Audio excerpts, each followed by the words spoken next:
So Kognitiv is a fabulous company from a technology standpoint. We have a number of technology folks that have joined us over these 2 days, and Jisun is going to share with us her vision about how technology really can enable loyalty brilliance. They've built a tremendous platform, which we're going to see even in greater depth tomorrow as well in a demo.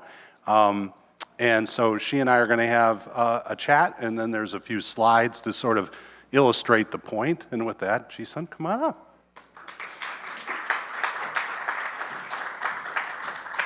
Why don't you have the clicker. Yeah, I'm going to go on this chair. Thank you. And turn towards you. Perfect. Awesome. Was I the only one when Ted came up here singing I'm Just Ken in my head? Anyone else? No? Just me? Okay. That's good.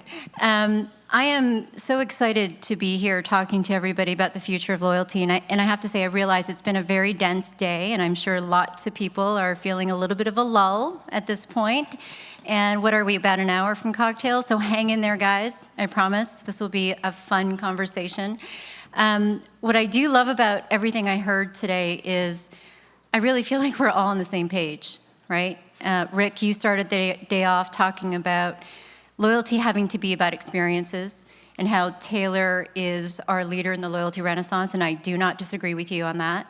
Then I think Phil came in and talked about how we have to shift from being programs to outcomes. So I will forgive you both for stealing my thunder a little bit, because there's a lot of that in what I would love to talk about. But I have to say, I'm hearing the same theme, and I'm gonna, before we get into it, David, if it's okay, let me officially introduce myself.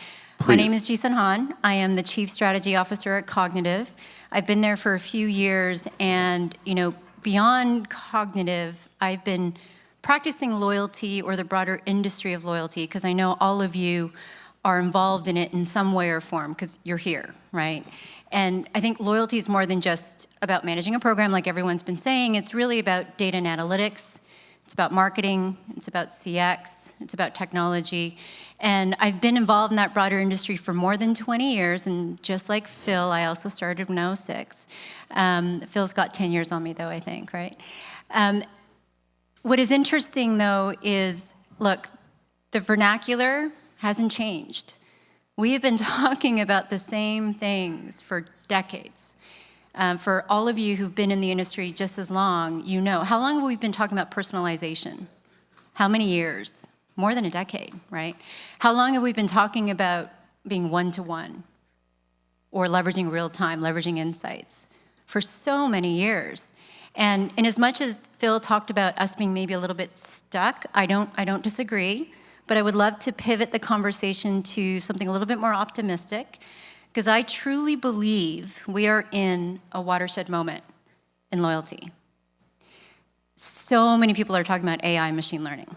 I'm actually a little surprised we weren't talking more about that today, but I'm really hoping that's going to change tomorrow, and I want to start that conversation.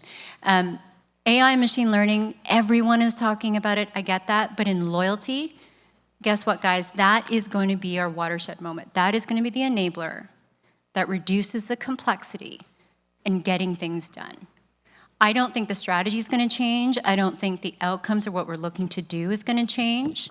But the enablers and the technology and the solutions that we're looking for has to change, and I want to talk a little bit about that. Now, before we get into it, I do want to share some research that Kognitiv did at the latter part of last year, and the reason why I want to do this is one thing that also hasn't changed in loyalty is if you're talking to loyalty professionals, you're also talking to data geeks, right? So I would love to share some insights and frame up the conversation with David, if that's okay. Before we get into it, how many people have heard this statement?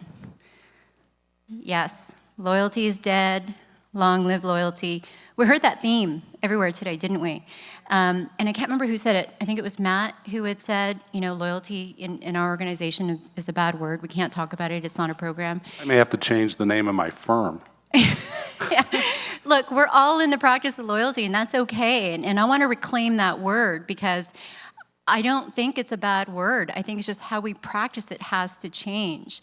I have seen this statement in so many articles, and I think the way in which it's used, there's a bit of creative license. I don't know if you guys know the genesis of this, but it was actually from a Forbes article in 2018, and Mark Benioff, the Salesforce CEO, was interviewed, and he actually coined the statement. If you actually read the article, and I suggest if you're not familiar with it to look it up, it's a great article. And if you go deep into it, what he actually says is the construct of a loyalty program is dead, not loyalty. And what he means by that is if you're trying to generate loyalty in your consumers and you set program rules like earn and burn, hey, David, if you do this X times, I'm going to give you this, maybe a toaster down the road if you're lucky. How does that generate loyalty? So the construct of loyalty is dead. And what he talks about is we have to talk about the whole customer journey. We have to talk about the customer experience. And we have to help the consumer feel a sense of identity or a sense of community with others who are actually joining them in that brand. And that sense of community, it's not something that we talk about often, but I think that's incredibly important, and not a lot of people get it right. I think Amanda, I don't know if she's still here, I agree with you. I think Starbucks is one of the better ones. Actually, is anybody here from Starbucks? No? Good. They can do better. Much better. They can do better. So what they've done is they've created a program that is still very transactional. Right? They know I love my grande Americano. So they send me offers every single time I go there and get one. But here's the thing, I just got one. Do I need one in the moment that you're sending me the offer? No. Because what they do is they pull the data, they get their marketers organized with their data scientists, and by the time I get that offer, I've already moved on. What they don't have is a predictive capability to know what I need next. And that is truly the future of loyalty. Now, what is going to be important... Wait, I have to have you pause on Sorry. Starbucks for a sec. Yep. So I was in New York last week, and pretty much for 20 years, there's only one drink that I order at Starbucks. 20 years. A venti hazelnut latte. Would you like one? Well, we don't have hazelnut anymore. What?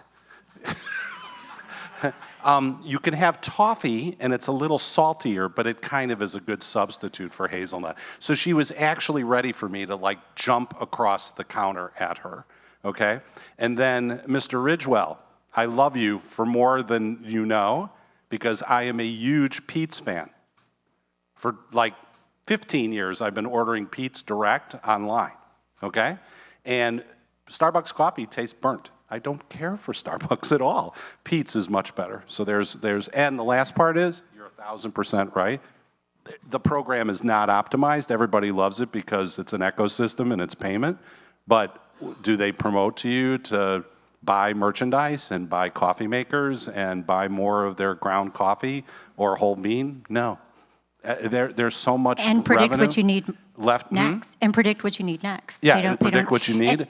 And they send me offers for cold coffee and coffee with peppermint and spearmint in it. And I've never ordered anything other than a venti hazelnut latte. They clearly don't know who you are and what you need, David. They clearly need an insights and activation tool. So here's the thing. They're not alone, right? They're not. Many brands, I think, Amanda, you were asked the question, who does it well, and you struggled, and there's a reason for that. There's not a lot of people who do it well. And it doesn't have to be about the program, right? And I think, and I'm gonna get to the research soon, I promise, I think it's important for us to understand why Kevin Costner in Field of Dreams got it wrong. If you build it, they will not necessarily come, because a program is, again, just a transactional rule of engagement. And it's important to understand why, right? Look, we're not puffins. Puffins are inherently loyal because they have to be. It is the key to their survival. They're born, they find a mate, they procreate, they make sure that their offspring are healthy and they survive and they move on and they do it all over again. It's the key to their survival to be loyal. As the modern consumer, we have choice. Peter Fader said it earlier today. We have so much choice at our fingertips. It is not inherent in us as modern consumers to be loyal. We are actually fairly unfaithful to brands, and that is what our research has said. And again, I'm just talking about shopping, just in case you guys are all getting the wrong idea. Our research, we actually went across many markets all over the world, and if anybody's interested, depending on your vertical, we've got so much detail, I'm more than happy to sit down and share that with you. But I know we didn't have a ton of time for me to get into it, but the top line or the headlines on this, we asked shoppers across many verticals, when you're thinking about your next purchase, do you go back to the same brand that you always do? 2/3 of them said no. I actually shop around, I look for the best deals, and I'm open to new brands. And by vertical, it wasn't really fundamentally different. QSR and retail, I think 31% said, yep, I'm loyal to my brands. Everybody else said, I shop around. In financial services, it was 34% said, I use the same credit card or the same debit card. Everybody else said, you know what, I just kind of go with whatever is in my wallet, and I'm open to new cards. Hospitality was actually even worse. I think only 20% of consumers said they're loyal to a specific hotel, and I think 17% of leisure travelers were actually loyal to a specific brand. I think we have an anomaly, an outlier here. Our chief product officer only goes to Marriott, but again, that's an outlier. Most people are willing to look at other brands. So guess what? As modern consumers, we are not inherently loyal, and we are not because we have choice. Now, I did promise that I was going to be more optimistic because I do believe the future of loyalty is going to be predicated on a few things. Can we be loyal? Absolutely we can, and there's a ton of upside.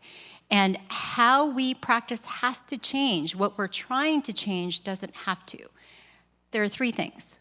And David, I would love to have a conversation with you about these 3 things. And we've heard the themes, but I think what's really critical is going to be the 3rd piece. But the first is connected experiences. One of the biggest challenges I believe that organizations have is if I'm shopping with you in store or if I'm shopping with you online or through the app, not every organization collects those data sources and consolidates them and then treats me as that same customer. I can tell you right now, there's a big brand. Actually, is anyone here from Shoppers Drug Mart or PC in Canada? No? Okay. That brand, I shop online with them and I buy very specific categories of goods. When I go in store, I buy other goods. Yet they talk to me like I'm a different customer every single time because they don't have those data sets consolidated, right? And so that connected experience is going to be really critical. And our research actually underscored that. I think it was something like, 83 or 87% of consumers said that if they don't have a consistent experience or an inconvenient experience in different channels, they will leave a brand. So that connected experience is so critical to drive loyalty. The second piece around customer centricity. Now, we heard a little bit about that today. Peter Fader talked about the paradox of customer centricity. We at Kognitiv talk about customer centricity and not always about just personalization for a reason. A lot of brands personalize.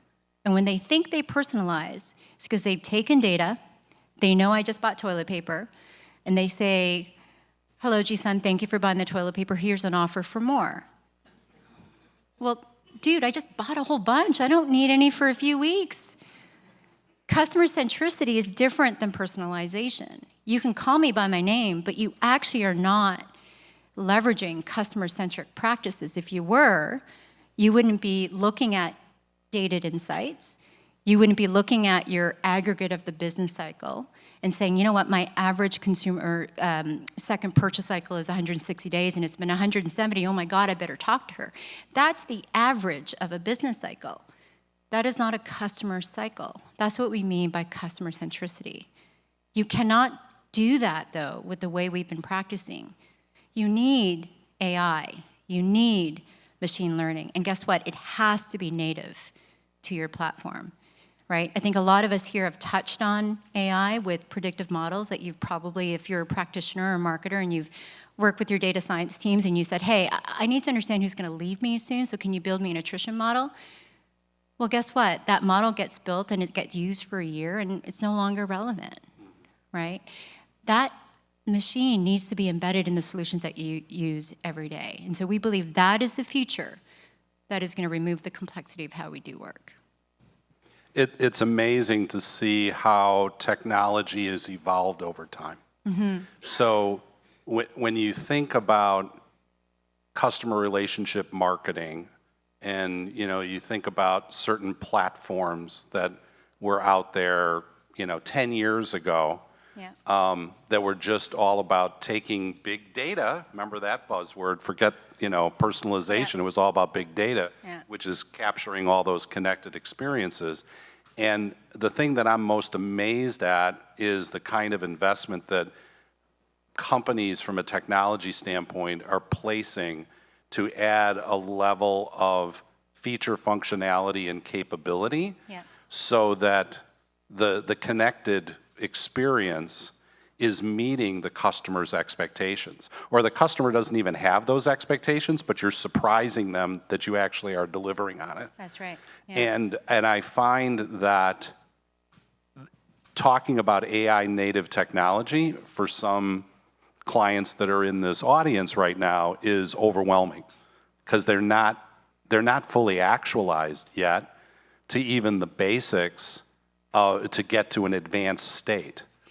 Yeah, and I think that's part of the reason why I didn't hear a lot of that dialogue is I think it's the idea of AI native is fairly nascent, and that is what is driving our product roadmap at Kognitiv. And part of the reason why I'm excited about where loyalty is going is I think that is fundamentally what was missing in what we did. I remember many years ago, we ran a coalition program in Canada, and I would work with all these big banks and these big retailers, and we did use machine learning and offer optimization. But the challenge with that was we had already decided what offers we wanted to go with. So think about that. When it's not embedded in your solution, you've already implemented a bias, right? So you've already said, I want to go after those who are not as active as other collectors, and I want to give them tens of thousands of points. Right? And so as opposed to the machine telling you that these are what collectors want, and these are the type of offers that they need, and not only here's where they are, but here's where they're going, the user and the embedded use of machine learning within the workstream meant you've already put a bias in the outcome. So what ends up happening is you marginalize the rest of your collectors, or you're not putting what that individual collector values in that moment. And so you're right. It's overwhelming, but let me tell you, solutions are out there, right? And we've got our Chief Product Officer who's going to be taking you through that. This is the forefront of the future of loyalty, and I'm really excited about it. Yeah, the expectation to get to that point and truly enable a renaissance, I think is very exciting, and the technology can prove out a tremendous payback as a result. Absolutely. So, you invest in technology, it's a licensed solution, you got X number of members. If you're smart enough to say, I'm not going to sign up every single customer that comes through my door, by the way, that's a bad practice, and Peter reinforced that, which was great. But you pat yourself on the back, because I got X number of members signed up this month, whoop-de-doo. Yeah. That's irrelevant. It has to be the payback, and I think that where the challenge is for some folks, and I'd like your perspective on this, is we haven't talked about this, but I'm going to say it out loud. Where does the creativity come into play? So in thinking about working with clients and thinking strategically about solving their problems and meeting their goals and their expectations, you got to be creative. Yeah. And we've got to think about not program design, but customer journeys and future state expectations, and match that up against my product roadmap and where I want to take things, and then bring on technology that can meet those needs today, tomorrow, and 10 years from now based upon their promise roadmap. Do you have some thoughts in that regard? I do, and I love that question because I think I just came up with it just now, actually. How many marketers do we have in the room? Oh, wow, quite a few. How often do you get to be creative in your job? Like, okay, how about this? Of all the marketers in the room, how many are creative more than 50% of the time? Whoa, we have one person out of all of you. And let me guess, and tell me if I'm right or if I'm on the right track. I bet you don't get to be as creative as you thought you would be in this marketing job because there's a lot of administration in what you do, right? Are you negotiating with the parts of the organization to pull data, to be able to understand who to go after? Are you negotiating with others to be able to calendarize the offers that you want to put out there? Is there administration in your work? Is that the reason why? I'm just curious. Like, why is it that you're not as creative as you'd like to be? Yeah, just share reasons why. Is it there's so many hours in the day, or is it being short-staffed, or is it I wish I could hire an outside agency, but I don't have a budget for it, or I'm not setting aside the time for an offsite to actually brainstorm for 2 days, if that's actually possible, to say what is possible for my business? Thoughts? Too many priorities. Say that again. They're getting in the way. Okay. Always? Okay. And to what extent does the creative department work with you? So, if you had a brand leader and a creative director and you were side by side with that creative director, would that create the inspiration? I would think it would. There's thoughts in that regard? How many, so the marketers that raise their hand, how many have in-house creative? Quite a bit. Okay.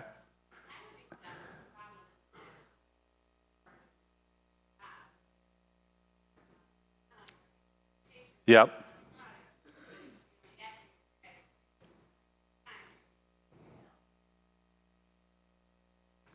Yep.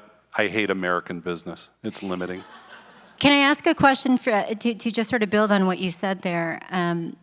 If you had a software solution that basically helped you identify who you needed to speak to and what to offer that individual consumer, and actually just really focus on the outcome you're going after versus actually having to predispose a bunch of rules and some biases in that, would that make your job easier? 100%. Right? So marketing automation, I think, and so, as we're talking about the future of loyalty, right, and we're talking about connected experiences being customer-centric and looking at AI-native solutions, I think the key to all that, what it boils up into, is having access to solutions that help you drive the outcomes you're looking for so you can free up your time to be what you thought you were going to do as marketers, and that's be creative, right? To design strategies. And having access to the tools that can help you decide who to speak to and what to speak to them with, as opposed to spending all your days and all your weeks negotiating with your data and analytics team to pull that segment for you and then to identify the segment, then to pull the data, and then by the time you execute, guess what? Your customer's moved on, right? I see a combination of the research department and the chief marketing officer, and the average is what? The chief marketing officer is on staff for about, on average, 2 years and 2 months, and then they roll off and go someplace else. In the meantime, they wind up firing their agency and hiring their previous agency, and then it just is a constant churn. So pulling in the chief marketing officer, especially if you're looking for inspiration, and the research department into that dialogue to drive creativity, we've seen that be successful, absent of even talking about, a gap fit analysis and sourcing the technology. Yeah. So finding that creative spark is key. 100%. Yeah. So what was that? Oh, okay. Scared the hell out of me. That's it. Yeah, you don't want to mess with me. So I know a particular client of Kognitiv that a presentation in Zurich was like unbelievably good. Yes. And full disclosure, I believe a direct competitor of my agency helped to design that program. Okay. So go right ahead, and if you can share, a bit about the inspiration from that client, Yeah. because it's so perfect about how their stores are segmented, how much emotion is in that category, Yep. the outreach from a community and doing good for the community, Yep. the social sharing, and it's a points-based program as well. Yeah.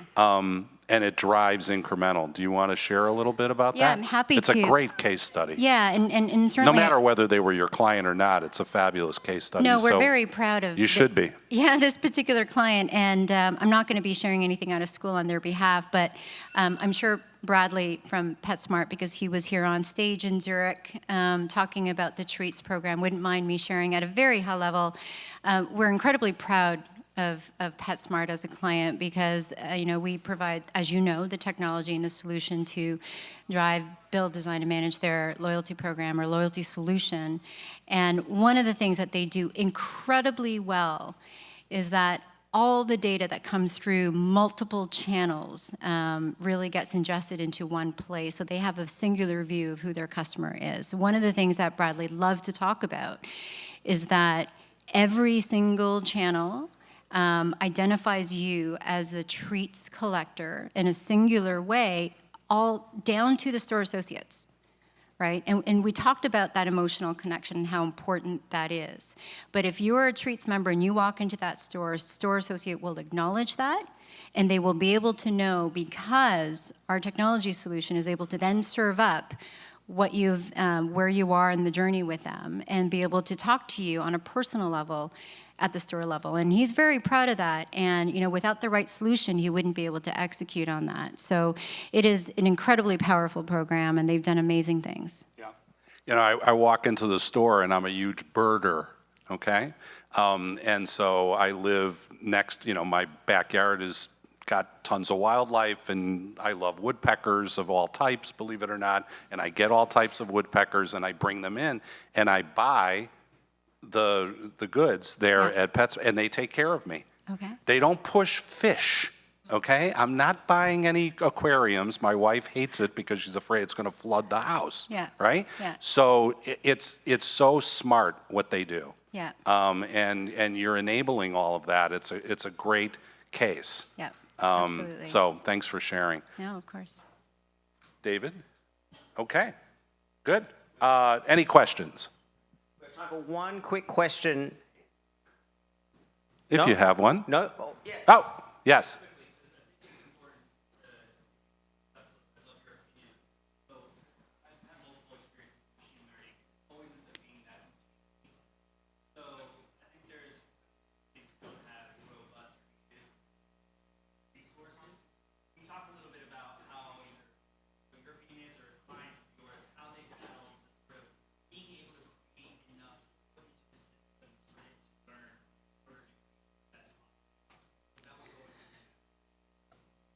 I love that. And, for those of you who are going to be here tomorrow, our Chief Product Officer is going to actually talk a lot more about that and showcase marketing automation software that's going to be able to help bring that to life, actually. And here's the thing. I think, you'd be surprised as to how much data you actually really need to start with. I mean, it certainly gets smarter with more data, and it certainly gets smarter over time.